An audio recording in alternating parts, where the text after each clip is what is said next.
of the NCERT biology textbook of class 11 in the light of NCERT 2023.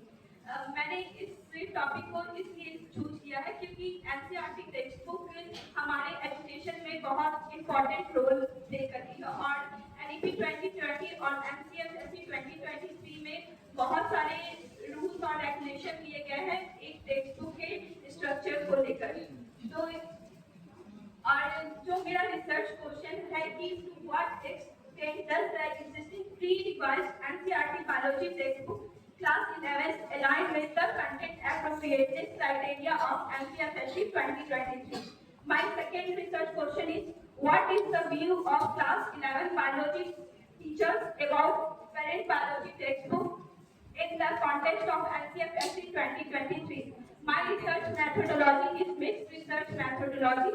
In qualitative method, I use principle of NCERT 2023 in which I use content appropriateness method to analyze each chapter of the class 11 biology textbook, and quantitative method is used for views of teacher which I have taken from the teachers. My population is postgraduate teacher of Patna district, and for sampling I use cluster sampling method, and now finding of my research is that the present textbook is strongly conceptual, and conceptual coverage उसमें exist करता है, लेकिन जो NCERT 2020 से बहुत partially उसमें interlink है। जैसे कि NCERT टेक्स्ट बुक में इंटीग्रेशन की बात की गई है, तो उसमें सब discipline integration biology text book की दिखती है, लेकिन इंटरकनेक्टेड विद अदर डिसिप्लिन जो कि सारे चैप्टर में क्लियरली नहीं देती है। और उसी प्रकार इंटीग्रेशन ऑफ बायोइथिकल इश्यूज की बात की गई है, वो भी चीज अभी के प्रेजेंट टेक्स्ट बुक में अच्छे तरीके से नहीं दिखती है। एक्सपीरियंशियल लर्निंग और स्किल डेवलपमेंट से रिलेटेड इश्यूज हैं अभी के टेक्स्ट बुक में, और अभी की जो टेक्स्ट बुक है वो रेट मेमोराइजेशन पर ज्यादा फोकस कर रही है, और स्किल इनहांसमेंट से रिलेटेड इसमें कम चीजें दी गई हैं, और जो परसेंट अभी रिसर्च वगैरह हो रही है उससे रिलेटेड इमर्जिंग जो टेक्नोलॉजिकल इनहांसमेंट होनी चाहिए इस टेक्स्ट बुक में, उसकी कमी है। और इसी तरीके की future orientation related career opportunities की बात की गई है एनसीईआरटी 2023 के प्रिंसिपल में, उस चीज की भी कमी अभी के टेक्स्ट बुक में दिख रही है।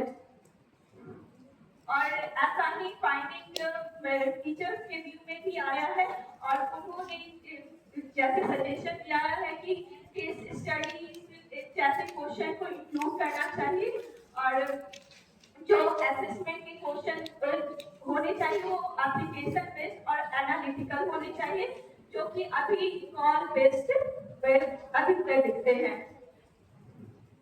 That's all. Thank you.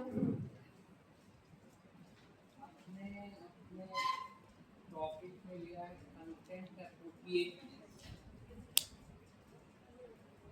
Content appropriateness क्या है? Who will judge?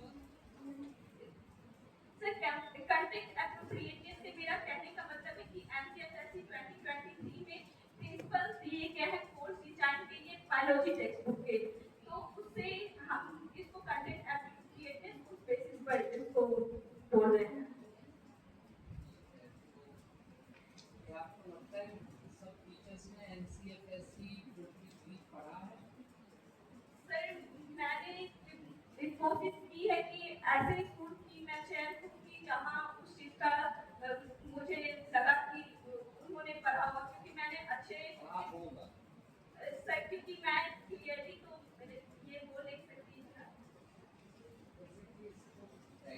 Content appropriateness जब आप करेंगे तो बड़ा वेग सा टर्म हो जाएगा ना, विषय वस्तु सही है या नहीं है, बड़ा अस्पष्ट सा हो जाएगा। तो एनसीएफटी से किया था तो उस पे तो डायरेक्ट उसको कहीं यहाँ पे ऐड कर सकते थे ना, आपको तो दिखा ही आगे इसमें एनसीएफएससी 23 कंटेंट एनालिसिस भी तो हो सकती है। Yes. आपने तो एक तरह से परसेप्शन ले लिया है टीचर्स का, क्या लिया है? सर टीचर का परसेप्शन लिया है और मैंने जो कंटेंट एप्रोप्रिएट कंटेंट एनालिसिस किया है उसमें जैसे कि जो प्रिंसिपल दिए गए हैं फाइव। जैसे आपने टूल बनाया है तो 3.3 पर स्केल, यस एक तरह से तो परसेप्शन हो गया ना। सर मैंने इसमें ओपन इंडेड क्वेश्चन भी रखा था five. Still it is a perception of not. दूसरा है कि जैसे ऑब्जेक्टिव्स आपने ना लिखा है, कैपिटल में क्यों लिखा है कंटेंट एप्रोप्रिएटनेस,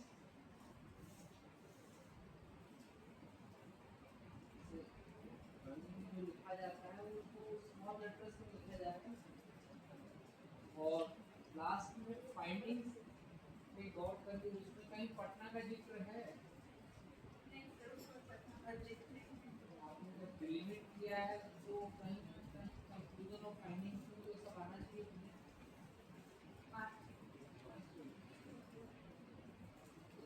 और ये लिखते समय ध्यान नहीं देते हैं क्या कि ये first line should be longer, किसी बुक से देखने